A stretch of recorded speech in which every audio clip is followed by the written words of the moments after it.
Hello and welcome guys to my new video. দেখুন আমি আজকে একটা সুন্দর রেসিপি নিয়ে হাজির হলাম। যাই হোক, প্রথমে আমি একটু সর্ষের তেল সামান্য পরিমাণে দিলাম, দিয়ে তার মধ্যে তেজপাতা, গোটা লঙ্কা আর এতে দেবো গোটা জিরে আর একটু আদা গ্রেট করে রেখেছি, সে আদাটা এটা দিয়ে আমি ফোড়ন দেবো। তাই এটা ফোড়নটা একটু হতে থাকবে। ফোড়নটা হয়ে গেলে তারপর আমি পেঁপেগুলোকে ছোটো ছোটো করে ডুমো ডুমো করে কেটে রেখেছিলাম। পেঁপেটাকে একটু হালকা গরম জলে ভাপিয়ে নিয়েছি, নিয়ে তারপর আমি পেঁপেটা এটা দিয়ে একটু নাড়াচাড়া করে নেবো।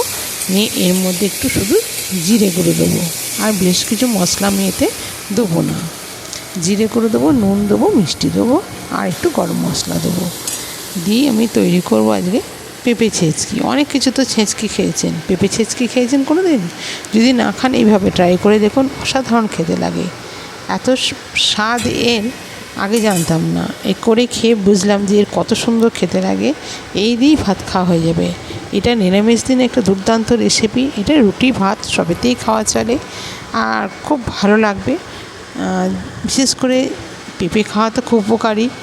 আর এটা আলু আমি একদমই ব্যবহার করিনি, শুধুই পেঁপে, যার জন্য প্রত্যেককেই রিকোয়েস্ট করছি আমি এটা করে খাওয়ার জন্য।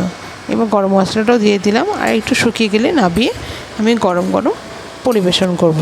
সে ভাতেই হোক, রুটিতেই হোক, যাতেই হোক, সবেতেই ভালো লাগবে খেতে। এটা একটা অসাধারণ রেসিপি, আপনারা ট্রাই করে দেখুন, আপনাদেরও খুব ভালো লাগবে।